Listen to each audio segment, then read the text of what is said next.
है ना। और बोर मॉडल में बोर ने जो कॉन्सेप्ट दिया था रेडियस का, है कि नहीं, रेडियस हम लोगों ने कैलकुलेट किया और at the same time electron की जो स्पीड है उसको भी कैलकुलेट कर रहे थे, है कि नहीं। बाद में इसमें शोध होता गया, रिसर्च होता गया और एक साइंटिस्ट आए जिनका नाम क्या है, हाइजेनबर्ग। उन्होंने एक सिद्धांत प्रतिपादित कर दिया कि अगर कोई इलेक्ट्रॉन नाभिक के चारों तरफ चक्कर लगा रहा होता है तो अगर हम उसकी स्थिति को, पोजीशन को कैलकुलेट करते हैं, ठीक है ना, तो उसी समय में उसका संवेग कैलकुलेट नहीं कर सकेंगे। एग्जैक्ट संवेग जो है उस समय उसका कैलकुलेट नहीं होगा। कहने का मतलब ये है अगर आप स्थिति को कैलकुलेट करते हैं तो संवेग कैलकुलेट नहीं हो पाएगा, एरर रहेगा। आई बात समझ में? या अगर संवेग को कैलकुलेट करते हैं तो स्थिति में अनसर्टेन हो जाएंगे, ठीक है, यही बात। कोई भी फास्ट मूविंग पार्टिकल हो, इलेक्ट्रॉन नहीं, कोई भी फास्ट मूविंग पार्टिकल जो कि बहुत ही तीव्र गति के साथ गतिमान हो, लाइट के स्पीड के आसपास, अगर उस वेग के साथ कोई वस्तु गतिमान होती है तो उसके संवेग और उसकी स्थिति को साइमल्टेनियसली कैलकुलेट करना पॉसिबल नहीं है। यही है सिद्धांत, ठीक है ना। तो इसको पहले लिख लेते हैं हम लोग। किसी भी गतिशील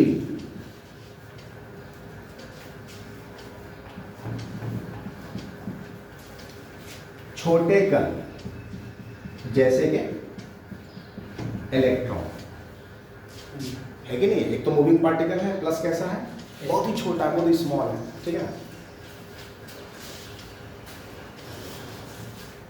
के की स्थिति एवं संवेग को एक साथ, मतलब एक ही समय में, साइमल्टेनियसली, एक साथ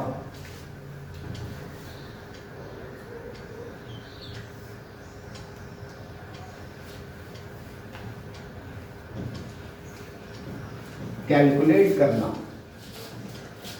एक साथ कैलकुलेट करना, लेकिन कैसे कैलकुलेशन, एक्यूरेसी के साथ, ठीक है ना, विथ एक्यूरेसी, मतलब परफेक्टली कैलकुलेशन, एक साथ कैलकुलेट करना क्या है, संभव नहीं है, संभव नहीं है। क्लियर है? आप भी लिख लो, it is impossible to calculate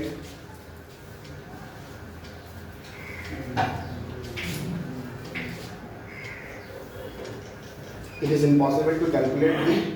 position and momentum of a fast moving particle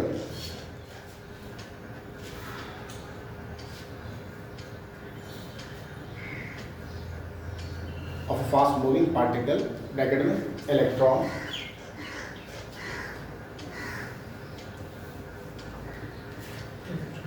with accuracy.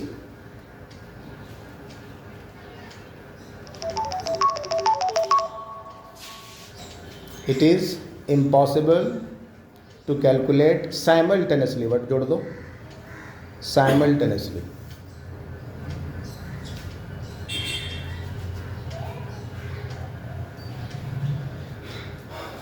मतलब इसको ऐसे समझो भाई, किसी एक चीज़ को जब आपके हाथ में मान लो 2 गेंद दे दिया गया, 2 बड़े बड़े गेंद, ठीक है ना, किसी एक को अगर आप पकड़ते हैं तो दूसरा छूटता है, लेकिन नहीं, दूसरा पकड़ पहला छूट जाता है। इस टाइप से हो रहा है यहाँ पर। इनकी जो थ्योरी है बहुत ही अजीब टाइप की थ्योरी और बहुत ज़बरदस्त है ना, कि आप किसी भी फास्ट मूविंग पार्टिकल के लिए, बड़े ऑब्जेक्ट के लिए नहीं, बड़े ऑब्जेक्ट का तो हम लोग कैलकुलेट कर ही सकते हैं, मोमेंटम भी सब कुछ है कि नहीं है, स्थिति, संवेग सब, है ना। लेकिन अगर कोई छोटा पार्टिकल होगा जो कि बहुत तेज गति के साथ गतिमान हो, तो हम जो है उस पार्टिकल के पोजीशन और मोमेंटम के लिए किसी एक पॉइंट पर, किसी एक बिंदु पर, किसी एक समय में एक साथ सर्टेन नहीं हो सकता है। क्लियर है ना? एक साथ मतलब हमको एक्यूरेट वैल्यू नहीं मिलेगा। अगर एक का हम एक्यूरेट वैल्यू निकालने आते हैं, दूसरे में बहुत बड़ा डिफरेंस आ गया है। दूसरे को निकालने आते हैं तो पहले में बहुत बड़ा डिफरेंस आया था। ठीक है, तो मतलब यहाँ पर क्या हो जा रहा है, एक तरह से समझिए कि एरर मिलेगा। क्लियर है? तो इसी को मैथमेटिकल फॉर्म में उन्होंने इस तरह से बतलाया कि delta X into delta P, इन दोनों का जो प्रोडक्ट है स्थिति का और संवेग का, इसको बोलते हैं स्थिति में अनसर्टेनिटी। ठीक है ना? और ये क्या है? संवेग में अनसर्टेनिटी, अनिश्चितता। इसका मान हमेशा या तो बड़ा होना चाहिए या फिर क्या होना चाहिए? बराबर होना चाहिए। किसके? h/4π। h/4π, किसी किसी जगह h/2π भी है, चिंता नहीं करें, वही की चीज है। ठीक है, h/4π। क्लियर है? मतलब ये इसका मैथमेटिकल फॉर्म है। h क्या चीज? कांस्टेंट है, प्लांक कांस्टेंट। h है हमारा प्लांक कांस्टेंट, जिसकी वैल्यू सबको याद रहनी चाहिए, है ना? मात्रक जूल सेकंड।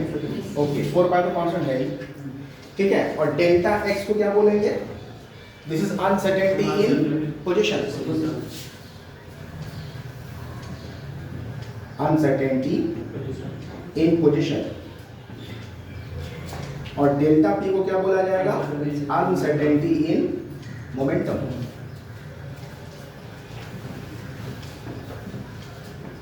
उतारिए जल्दी से।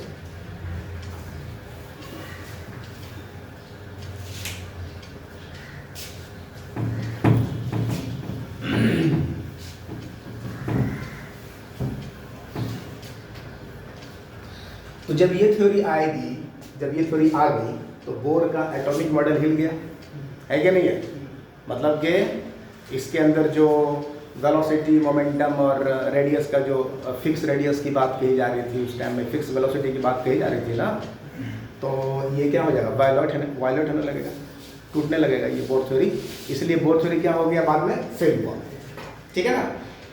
तो बोर थ्योरी जो बनाया गया था वो इलेक्ट्रॉन को पार्टिकल मान करके, और बाद में जब डिस्कवरी होने लगी तो इलेक्ट्रॉन को क्या बताया जाने लगा? वेव। पार्टिकल तो है, साथ ही साथ क्या है? वेव नेचर भी है। वेव नेचर कब आता है? जब इलेक्ट्रॉन बहुत ही फास्ट मूव कर रहा होता है। क्लियर है ना? तो नाभिक के चारों तरफ तो बहुत ही फास्ट मूव करता है, 10⁻⁶ मीटर पर सेकंड के रफ्तार से। तो उस केस में क्या हो जाएगा? इनका कहना यह है कि आप पोजीशन और मोमेंटम को एक साथ कैलकुलेट नहीं कर सकते हैं विद एक्यूरेसी। क्लियर है? तो इसलिए बाद में आया क्वांटम थ्योरी, है ना? Quantum theory of atom model. ठीक है, ओके। तो अब चले थोड़ा सा हम लोग इसको देखिए यहाँ पर, ध्यान से। ये हमको बता रहा है कुछ ऐसा, बता रहा है कि नहीं बता रहा है? क्या मतलब हुआ इसका? मतलब जो अगर आप मोमेंटम में सर्टेन होते हैं, ठीक है ना, तो पोजीशन में आप उतने ही ज़्यादा अनसर्टेन हो जाते हैं। नहीं हो रहा है? अरे भाई इसकी वैल्यू अगर आप कम कीजिएगा, कम करने का मतलब क्या है? डेल्टा पी कम से कम एरर लाना चाहते हैं आप। अरे बात समझ में ना?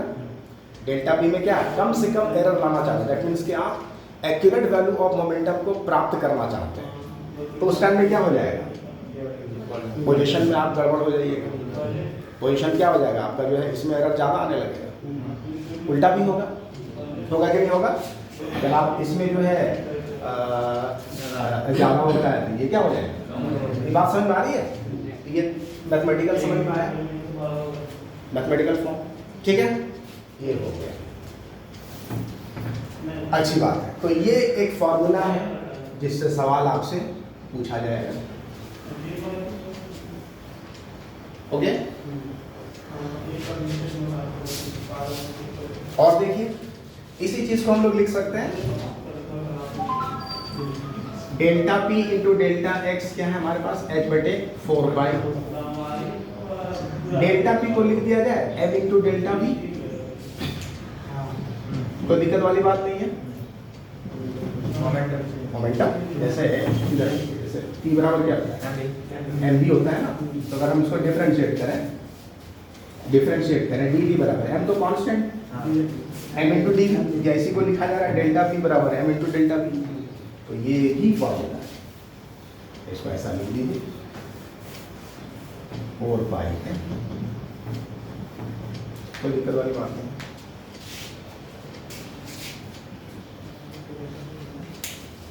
ठीक है,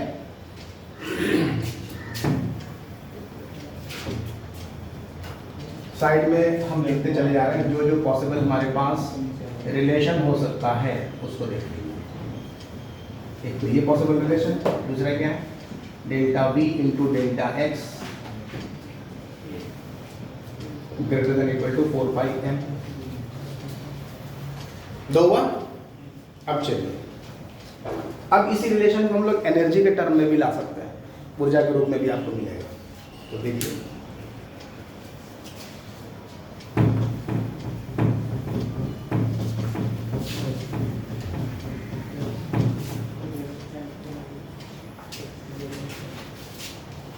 ऊर्जा के रूप में कैसे ला सकते हैं, देखिए यहां पर इसको लिख सकते हैं delta P into delta X equal to greater than 4 pi H by 4 pi, इसको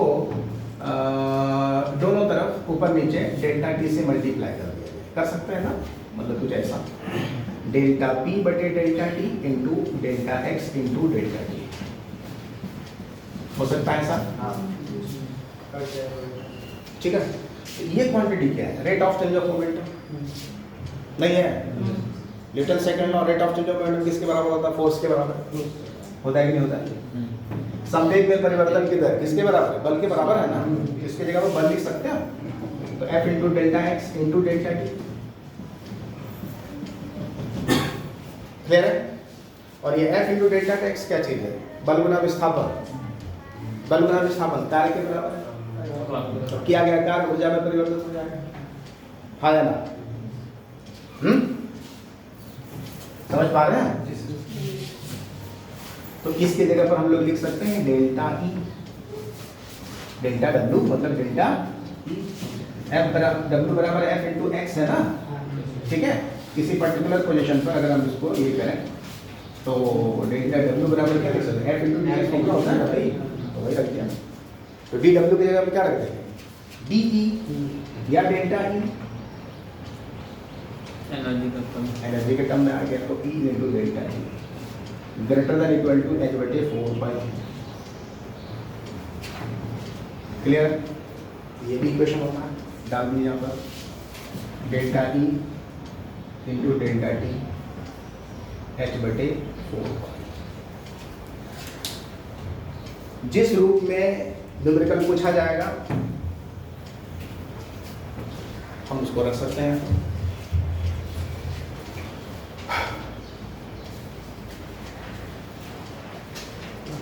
अच्छा,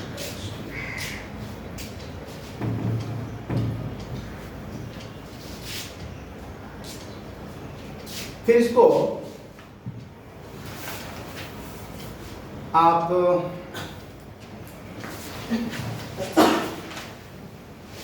लैम्डा के फॉर्म में भी रख सकते हैं, in terms of lambda, wavelength. Uncertainty equation जो है वेवलेंथ के फॉर्म में कैसा होगा, तो आपके पास डी ब्रॉय इक्वेशन है, लैम्डा बराबर एच बाई पी, ओके, और लिख सकते हैं डी बराबर एच बटा लैम्डा, लिख सकता है कि नहीं लिख सकते हैं, कोई दिक्कत वाली बात नहीं है। डिफरेंशिएट कर दिया जाए दोनों तरफ अवकलन कर दो, नेक्स्ट तो कॉन्स्टेंट बाहर आ गया, इसका डिफरेंशिएशन कितना हो जाएगा, एक्चुअली इसको ऐसा करते हैं dp बाई डी लैम्डा कर देते हैं, अगर लैम्डा के रेस्पेक्ट में इसको डिफरेंशिएट करें तो h बाहर -1 इंटू -1 ऐसा होता है क्या, अरे n -1 d by D X X to the power n, formula क्या होता है n into X to the power होता है, सही है ना।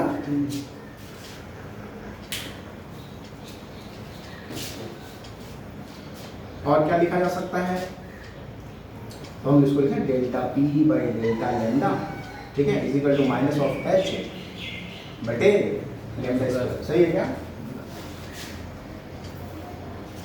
Lambda to the power minus 2 नीचे चला गया lambda square. Okay,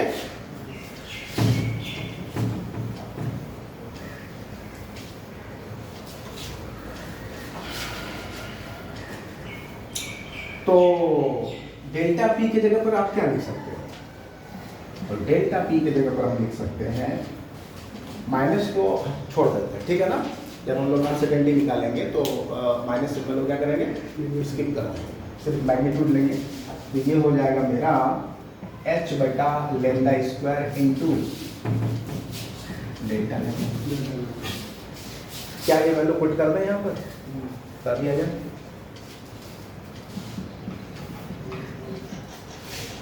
delta P के स्थान पर रखो h बटे lambda square into D lambda into delta h बटे 4 तो h कैंसिल हो रहा है, नहीं हो रहा, h से h कटा, लैम्डा स्क्वायर बटे 4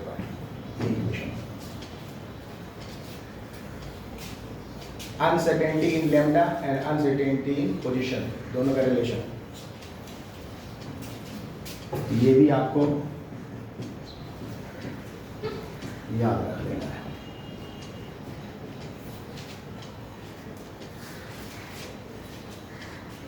क्लियर? अच्छा, और भी आ सकता है।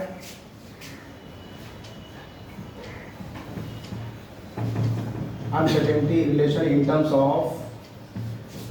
ऑफ एंगुलर मोमेंटम, कोणीय संवेग नाम सुने हम? कोणीय संवेग को सूचित करते हैं L से। L बराबर क्या होता है? NH/2 तो होता ही है, वो तो मतलब कि वो तो बोर कंडीशन है, NH/2 R इंटू P होता है, R क्रॉस P होता है actually, R P sine theta, fundamental formula होता है। फिर इसी को चेंज करके हम लोग R into N into V लिख सकते हैं ना, लिख सकते हैं, लिख सकते हैं, कोई दिक्कत तो नहीं है। ये फॉर्मूला होता है L बराबर R इंटू, अच्छा R को अगर हम मान लें रेडियस, ठीक है ना, जिसमें वो चक्कर लगा रहा, तो उसको लिख सकते हैं डेल्टा L बराबर R कांस्टेंट हो गया डेल्टा P डिवाइड से न्यूक्लियस के चारों तरफ इलेक्ट्रॉन क्या कर रहा है, चक्कर लगा रहा है, मूव कर रहा है, ठीक है ना। तो R इसकी रेडियस हो गई, R इसकी रेडियस है। अच्छा, पार्टिकल जो है मान लो यहाँ चक्कर लगाने के दौरान यहाँ से यहाँ गया, है कि नहीं है, जा रहा है ना, वो तो पोजीशन अपना चेंज कर रहा है, तो इसको बोलते हैं पोजीशन, रेखीय स्थिति नहीं बोलते हैं, लीनियर डिस्प्लेसमेंट। और ये यहाँ से यहाँ तक गया, इसको बोलेंगे एंगुलर डिस्प्लेसमेंट, कोणीय विस्थापन, है कि नहीं, इस तरह से हो रहा है। अच्छा, इधर बेटा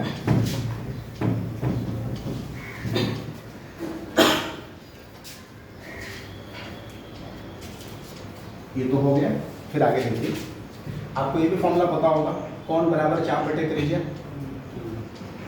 होगा फॉर्मूला, फंडामेंटल फॉर्मूला, कौन बराबर 4 बटे त्रिज्या, आर्क बाय रेडियस, ठीक है ना। चाप एक्चुअली क्या चीज है, चाप है तुम्हारा पोजीशन x, है कि नहीं है, ये यहाँ से ये क्या हो गया x और बटे r, क्लियर है। डिफरेंशिएट कर दो तो डेल्टा थीटा बराबर डेल्टा x बटा r लिखा जा सकता है कि r तो कांस्टेंट है रेडियस, तो डेल्टा x बराबर r इंटू डेल्टा थीटा, सही जा रहा है। तो डेल्टा x की वैल्यू और डेल्टा l की वैल्यू, सॉरी डेल्टा p की वैल्यू, यहाँ से डेल्टा p निकाल लो, डेल्टा p बराबर क्या होगा, डेल्टा l बटा r होगा नहीं होगा, तो डेल्टा x और डेल्टा p की वैल्यू पुट कर दो इक्वेशन में, वहाँ पर सबसे पहले हम समीकरण, hence we can write क्या हो सकता है भाई, तो डेल्टा देखो delta p into delta x equal to greater than h by 4 pi है, तो डेल्टा p के स्थान पर पुट करने जा रहे हैं डेल्टा l बटा r इंटू डेल्टा x की जगह पर r इंटू डेल्टा थीटा। हो सकता है क्या? सही है। आर कैंसिल हो रहा है, कर दिया जाए।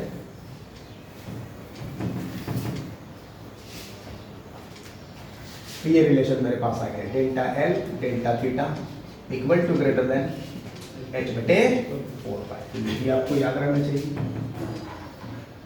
एंगुलर मोमेंटम और एंगुलर डिस्प्लेसमेंट के बीच अनसर्टेनिटी एच बटे 4 पाई। आगे बात समझ में?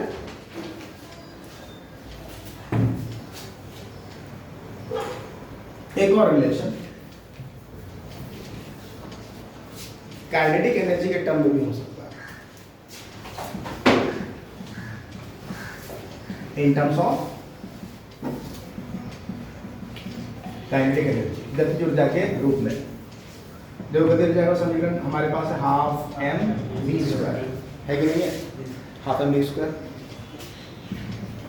तो अगर हम इसको लिखना चाहें डेल्टा ई के बराबर, तो 1/2 इंटू एम तो कांस्टेंट है क्या? वी स्क्वायर का क्या हो जाएगा डिफरेंशिएशन?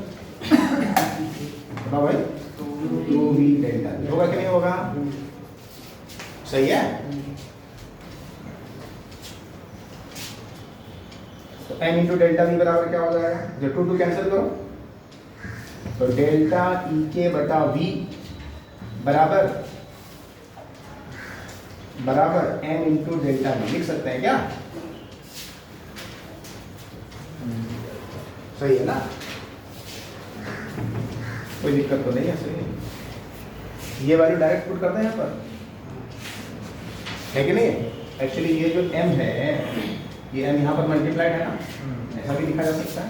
तो m इंटू डेल्टा वी की वैल्यू पुट करो,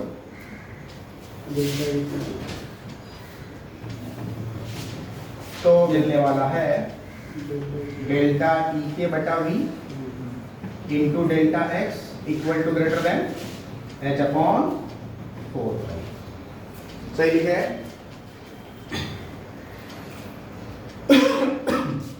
तो आ गया रिलेशन मेरे पास, डेल्टा ई के delta X equal to greater than H into V बटे 4 पाई। तो this is also the relation, इसको भी याद रखना है। डेल्टा ई के energy into delta X equal to greater than H into V बटे 4 पाई। ये सारा का सारा इक्वेशन आपको याद रहना चाहिए, पता होना चाहिए। मान लो याद नहीं भी है, तब भी आपको फंडामेंटल तो पता होना चाहिए, आप पहुंच सकते हैं वहां पर। क्लियर है?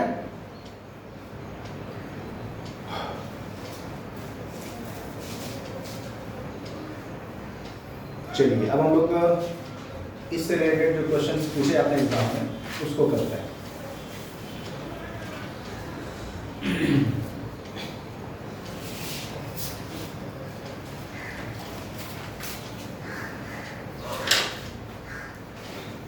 बिठा दें?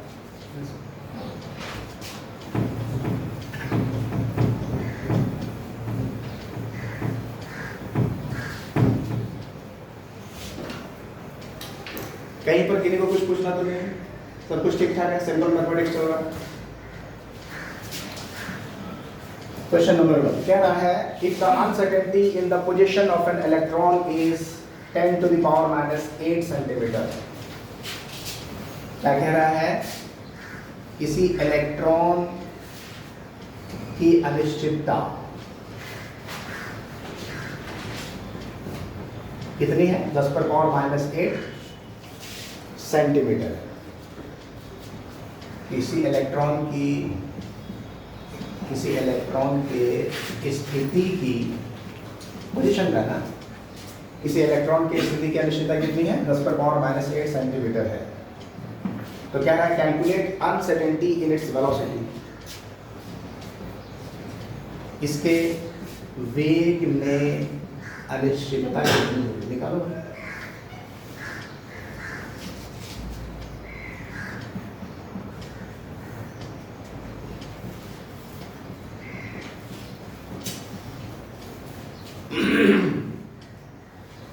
सिंपल सवाल है, फॉर्मूला बेस्ड क्वेश्चन। कैलकुलेटर निकाल लीजिए अभी फिलहाल, और जल्दी से फास्ट करके प्रॉब्लम सॉल्व कीजिए तुरंत। सॉल्व करने लगेगा तो टाइम लगेगा।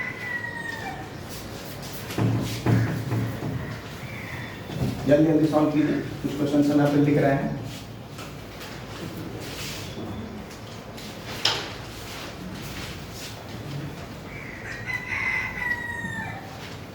बनाइए, इसका आंसर बताइए कितना आ रहा है। इसका आंसर हम लिख देते हैं 5.56 इंटू 10⁵ मीटर पर सेकेंड। देखिए इतना आ रहा है कि नहीं आ रहा है।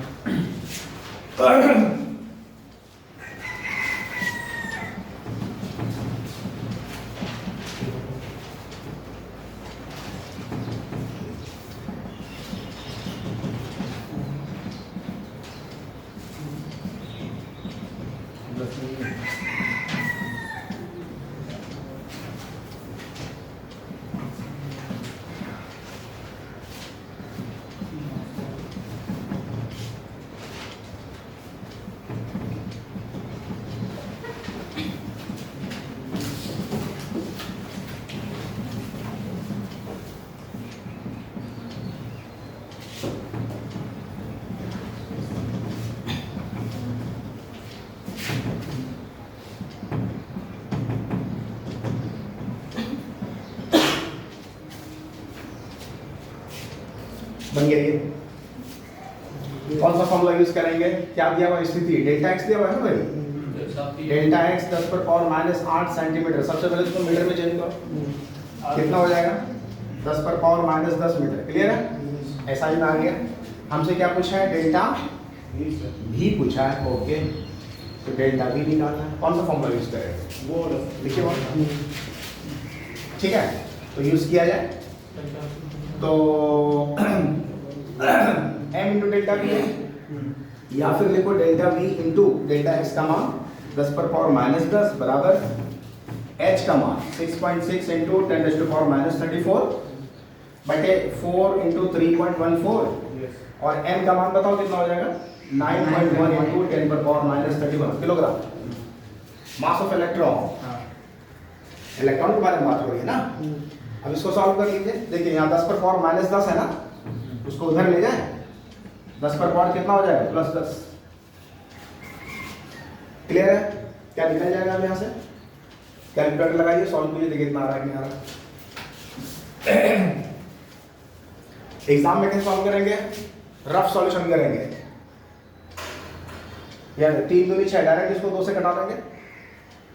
3 दूनी 6 रफ, ठीक है ना, क्योंकि हमको तो ऑप्शन मैच करना है।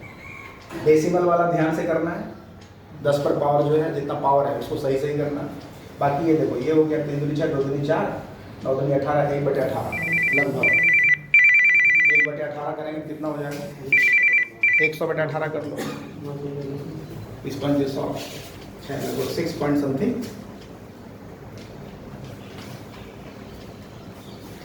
ठीक है, ये आ रहा है 1/18 गुना 10 पर पावर कितना हो जाएगा? देखो तो -34 है, -3 और 7 10 तो 7 हो गया।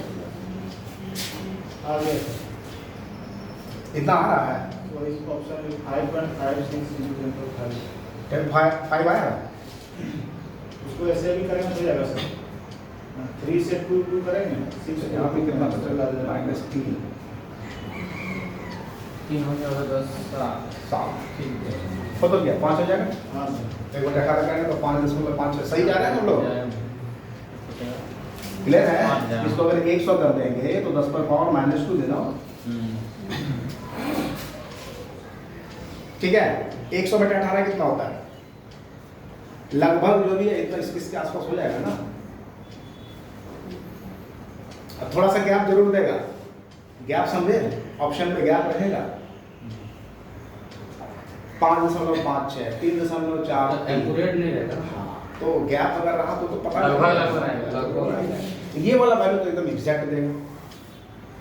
डेसिमल में वैल्यू होता है 10 पर पावर 5 या 4, ये बिल्कुल रहेगा। ठीक है, तो अगर मान लो ये सबसे डिफरेंट भी रहा और 10 पर पावर 5 है, 10 पर पावर 7 है, 10 पर पावर 4 है, तो 10 पर पावर 5 वाला मेरा आंसर होगा। क्लियर है? आई बात समझ में? चलिए next question is waiting for you. Same question है एकदम, लेकिन यहाँ पर थोड़ा सा जानना है कि पिकोमीटर क्या होता है। पीएम मतलब क्या हुआ? पिकोमीटर, नैनोमीटर, पिकोमीटर बताए थे उसे? 1 पिकोमीटर 10 पर पावर माइनस 12, 1 नैनोमीटर 10 पर पावर माइनस 9। ओके, तो अब यहाँ पर पिकोमीटर की बात हो रही है, तो सॉल्व हो जाएगा क्वेश्चन। क्वेश्चन नंबर 3 पर आते हैं।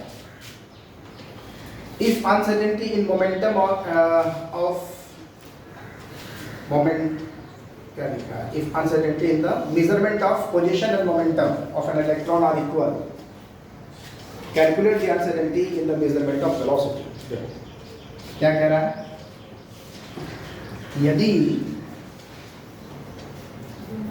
यदि किसी इलेक्ट्रॉन के स्थिति एवं संवेग की अनिश्चितता, क्या हो? समान हो। किसी इलेक्ट्रॉन की स्थिति और संवेग को जो गणना की है, तो उसमें अनिश्चितता क्या है? दोनों में क्या है? समान हो, इक्वल। तो उसके वेग की अनिश्चितता क्या होगी? ये है सवाल।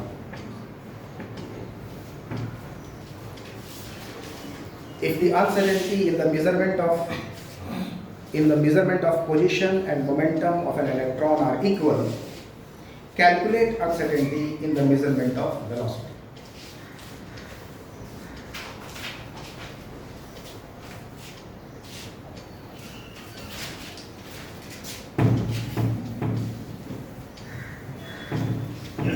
क्या कहना है इसमें हमसे?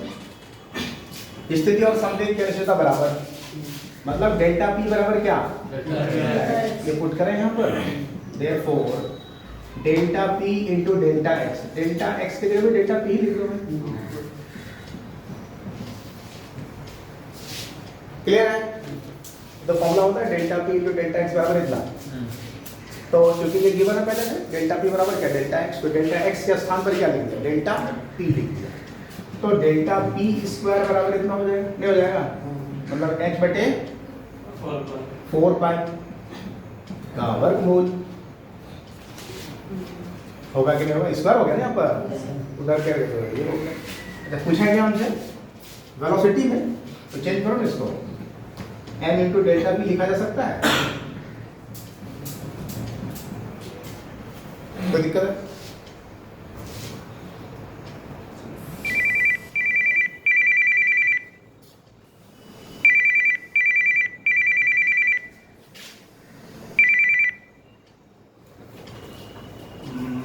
डेल्टा पी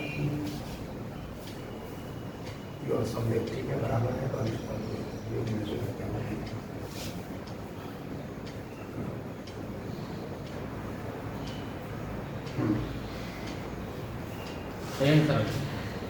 तो डेल्टा बी बराबर निकाल दो ना।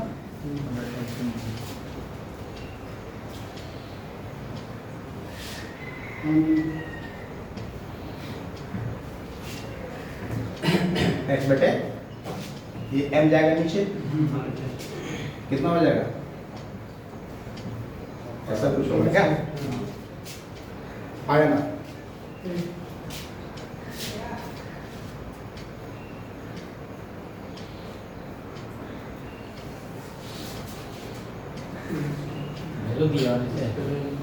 दोनों सब दिया हुआ है।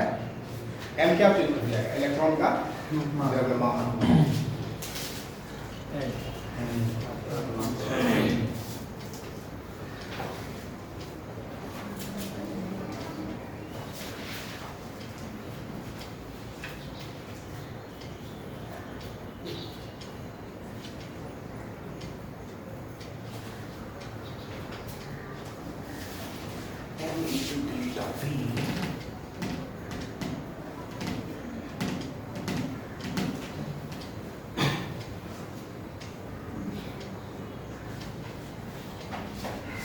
सही है। चलिए आगे बढ़े। h का मान, n का मान, 4 पाई का मान पुट करके सॉल्व करेंगे।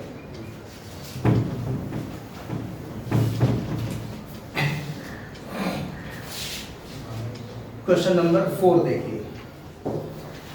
If the electron is to be located within, कह रहा है if the electron is to be located within 5 into 10 per power minus 5 angstrom। Sir उसका जो आंसर निकालेंगे सर, उसका वहाँ डेल्टा भी ग्रेटर इक्वल टू है, क्या मतलब? वो वही रहेगा सर। हाँ तो क्या रहेगा, h बटे इसका निकाल करके स्क्वायर रूट कर लेना। पहले जो बटा प्लस ग्रेटर इक्वल रहेगा कि ओनली इक्वल रहेगा? नहीं, दोनों रहेगा। दोनों रहेगा। क्या कह रहे हैं, डेल्टा b का मान या तो बड़ा होना चाहिए उससे या बड़ा होना चाहिए, मतलब ये दो। ठीक है, तो क्या कह रहा है, electron is to be located within 5 into 10 to the power minus 5 angstrom, what will be the uncertainty in the velocity?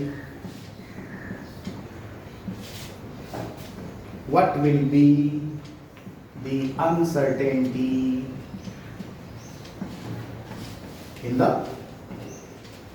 velocity? बहुत ही इंपॉर्टेंट क्वेश्चन है। फिर साथ ही में कह रहा है, can an electron remain inside a nucleus?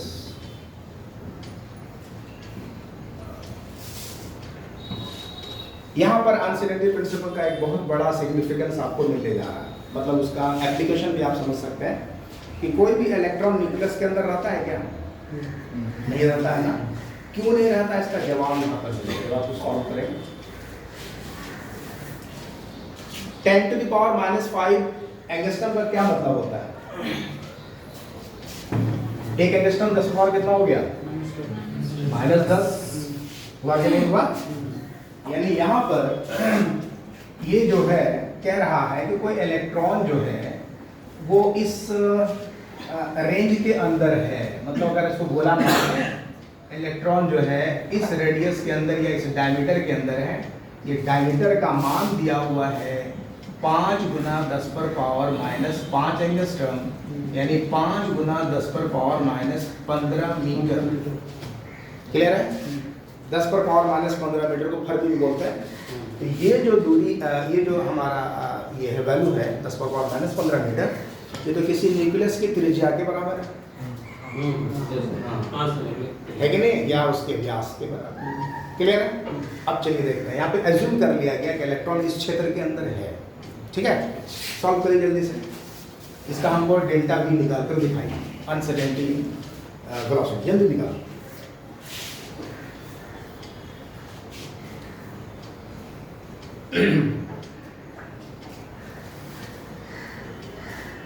तो delta x दिया है ना सर?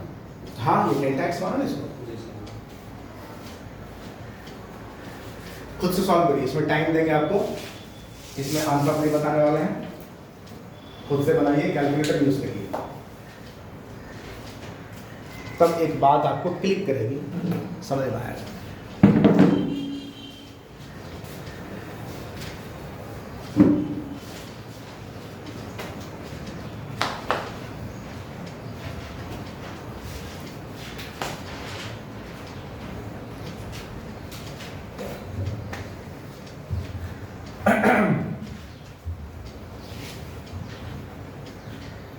डेल्टा भी निकाला है।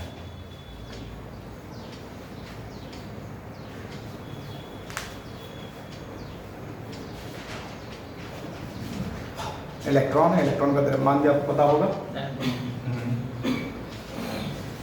वही क्वेश्चन है, पिछला वाला ही क्वेश्चन है, कुछ अलग नहीं है, सिर्फ आपको डेल्टा भी निकालना है और निकाल के बताना है कितना हो रहा है।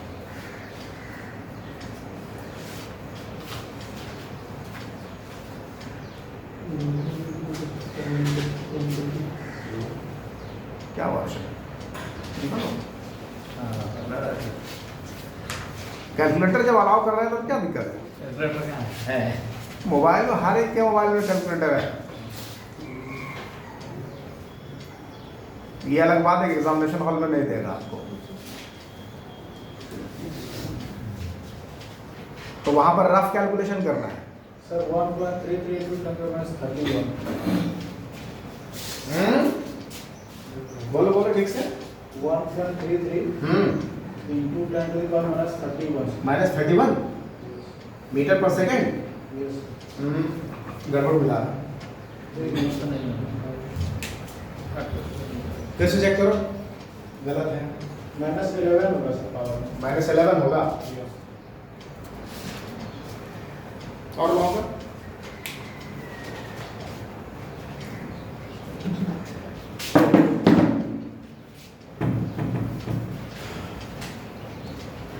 दिक्कत क्या हो रही है?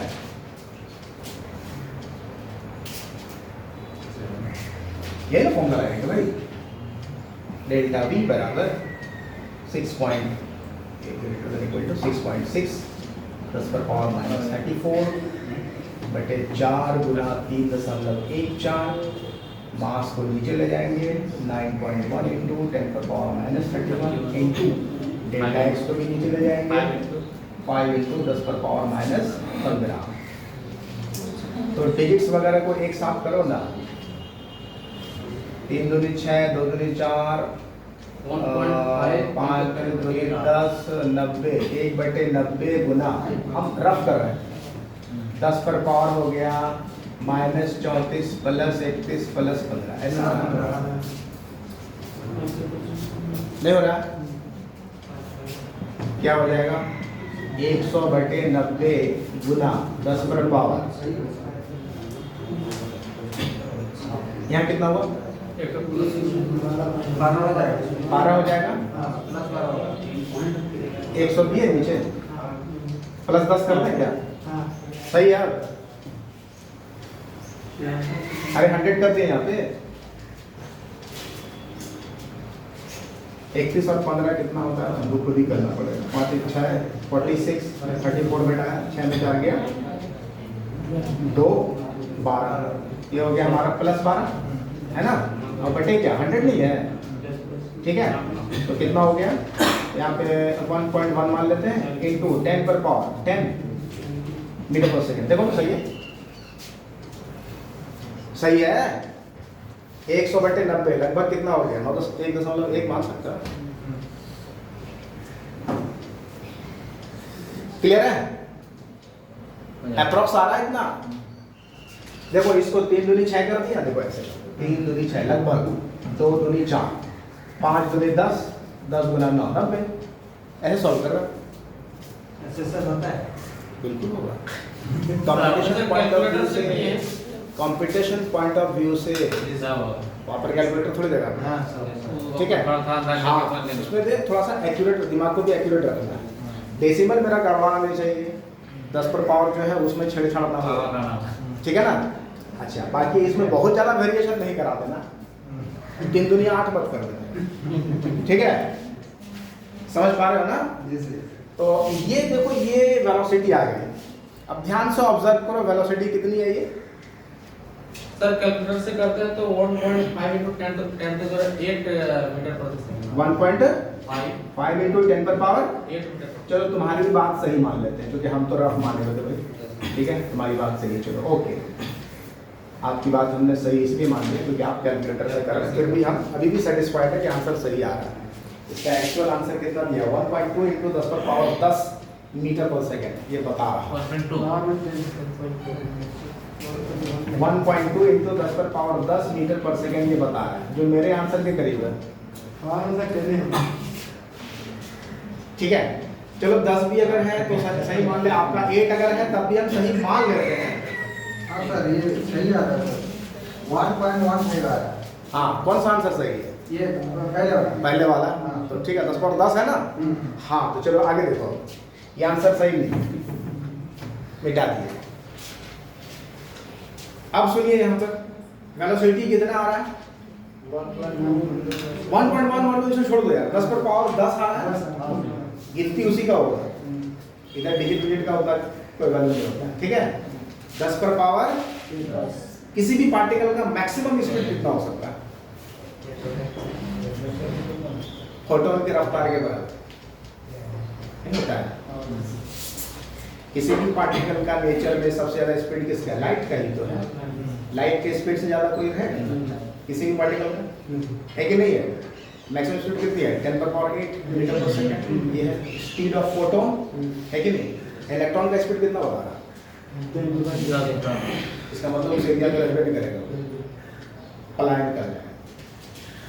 आगे बात समझ में? ये एक सिग्निफिकेंस है कि न्यूक्लियस के अंदर इलेक्ट्रॉन नहीं रहते हैं। अगर ये न्यूक्लियस मान लिया जाए तो न्यूक्लियस के अंदर इलेक्ट्रॉन, आगे बात समझ में? तो न्यूक्लियस का एक्सप्लेनेशन किया कि हाइजेनबर्ग, हाँ? क्या इसी तरह से बोर रेडियस को भी कैलकुलेट कर सकता है? बिल्कुल। मैक्सिमम अच्छा डिस्टेंस कितना हो सकता है? अगर हम मतलब कि किस रेंज में वो रह सकता है, प्रथम जो रेडियस होगी वो भी निकाला जा सकता है इसी मेथड से। फिर इलेक्ट्रॉन कहाँ तक रह सकता है, कहाँ पर रहेगा, कितनी दूरी पर, ताकि वो 10⁶ मीटर पर सेकेंड के रफ्तार को मेंटेन करे, तो क्या वो डिस्टेंस निकाल सकते हैं? तो इस तरह से वो जो है इसको भी एक्सप्लेन कर रहा है। सर का निकला सर 1.153 × 10 ना, हाँ तो 10⁻10 है ना, ओरिजिनल को मेन ले। सर ऑब्जर्वेंट पावर तो सेम रहेगा ना? पावर सेम रहेगा, बिल्कुल पावर एकदम सेम रहेगा, ठीक है? इसमें एग्जैक्ट वैल्यू तो ना सर ऐसे नहीं रहेगा सर 1.2 ना ऐसा इतना करीब करीब नहीं रहेगा, 1.2 1.1 इंटू इतना नहीं, बिल्कुल दूर रहेगा डिस्टेंस। उसमें चेंज हो जाएगा। हाँ, या फिर उस पर चेंज हो जाएगा, ठीक है? देखो एक चीज याद रखें, जब भी इस तरह का न्यूमेरिकल रहेगा, इस तरह का वैल्यू रहेगा ना, तो इसी का मतलब कि मान रहता है, वैल्यू रहता है, इसी का मान सम्मान होता है। आई बात समझ में? इस वैल्यू का उतना ये नहीं रहता है। ठीक है, देखो प्लांक कांस्टेंट की जो वैल्यू हम लोग पुट किए 6.6 की, जबकि और भी कुछ होता है कि नहीं है? इस तरह से थोड़ा सा डिफरेंस तो होता ही होता है।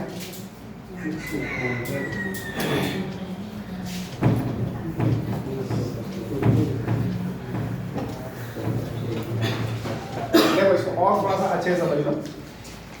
जैसे न्यूक्लियस के चारों तरफ इलेक्ट्रॉन चक्कर लगा रहे होते हैं ना, ये इलेक्ट्रॉन है, मान लो इलेक्ट्रॉन ये अपना चक्कर लगा रहा है, इसका ये पाथ है, ये पाथ घूमने का, ठीक है?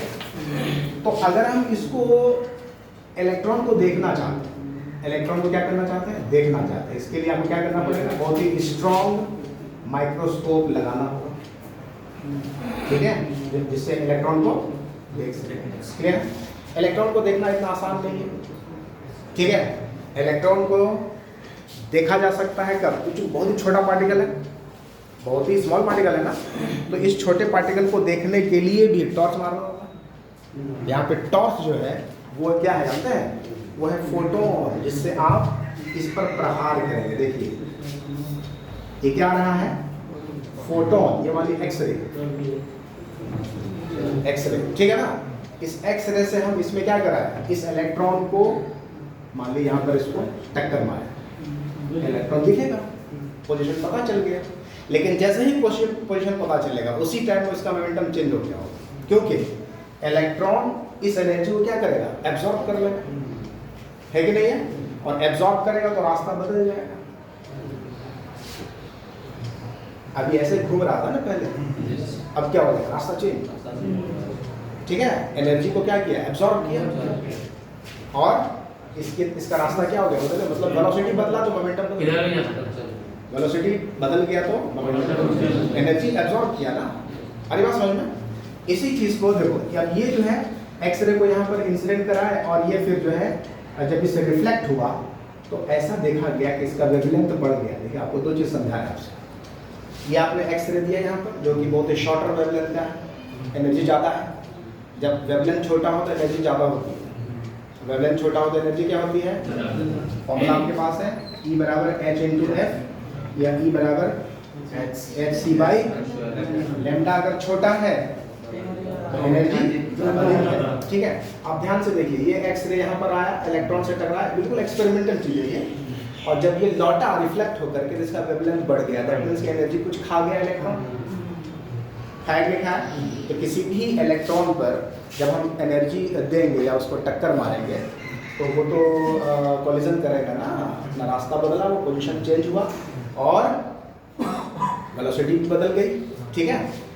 अब ये हुआ कि ये जो है वेवलेंथ जो बड़ा हो गया ना, इसी प्रयोग को हम लोग कॉम्पटन इफेक्ट भी बोलते हैं, कॉम्पटन इफेक्ट।